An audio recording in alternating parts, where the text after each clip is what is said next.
கோத்தகிரி வாழ் மக்களுக்கும் என் கழக தொண்டர்களுக்கும் அனைவருக்கும் எனது அன்பு வணக்கத்தை தெரிவித்துக் கொள்கிறேன். என்னை இந்த குன்னூர் சட்டமன்ற தொகுதிக்கு வெற்றி வேட்பாளராக அறிவித்த சீமான் அண்ணனுக்கு எனது முதற்கண் நன்றியை தெரிவித்துக் கொள்கிறேன். இப்போது நம்மளுடைய முதுகெலும்பே விவசாயம்னு நம்ம படிச்சிருப்போம். ஒவ்வொரு நாட்டிலையும் விவசாயி வாழ்கிறான் என்றால் அந்த விவசாயம் ஒவ்வொரு நாட்டிலையும் விவசாயி வாழ்கிறான் வளர்கிறான் என்றால் அந்த நாடு வாழ்கிறது என்ற அர்த்தம். எந்த நாட்டில் விவசாயி கஷ்டப்படுறான்னு நினைக்கிறான்னா அந்த நாடு சுடுகாடு என்ற அர்த்தம். இப்போ இந்த நாட்டில் விவசாயி வாழ்றாங்களா இல்லையா நீங்களே சொல்லுங்க மக்களே.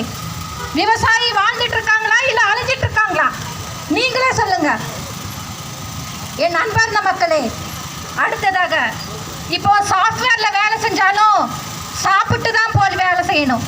அதே மாதிரி செல்போன்ல நீங்க 4G வைக்கலாம் 5G வைக்கலாம், ஆனா கஞ்சி விவசாயி தான் ஊத்தணும். அறிவார்ந்த மக்களுக்கு இன்னொன்று சொல்லிக்க ஆசைப்படுறேன். நாம 3 வேளையும் சாப்பிடும்போது ஒரு நிமிஷமாவது நாம நினைக்கணும், விவசாயியை நினைக்கணும். ஏன்னா அந்த நெல் அவர் விளைவிக்கிறதுக்காக எவ்வளவு அருப்பாடு பட்டிருப்பாருங்கிறத நாம கண்டிப்பா அதை நம்ம நினைக்கணும். மக்களே, இந்த நாட்டில் செல்போன் இல்லை கார் இல்லைன்னா புரட்சி வந்ததில்லை. அதே மாதிரி நீரும் சோறும் இல்லாமல் புரட்சி வராமல் இருந்ததே இல்லை மக்களே.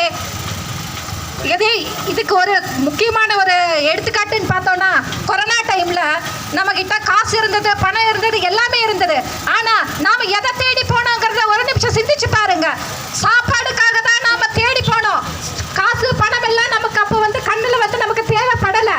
அதுக்காக நாம் இந்த தடவை விவசாயியை முன்னெடுத்து வைக்கணும்னு சொல்லி நான் வேண்டி விரும்பி கேட்டுக்கிறேன். அடுத்தது அன்பு மக்களே, இப்போ நம்மாழ்வார் அவர்கள் சொல்லியிருக்காங்க, விவசாயம் என்பது தொழில் அல்ல, அது நமது பண்பாட்டு, அது நமது வாழ்வியல். தொழிற்சாலையிலையும் கார்பரேட்லையும் செய்கிறதான் வேலை இல்லைங்க.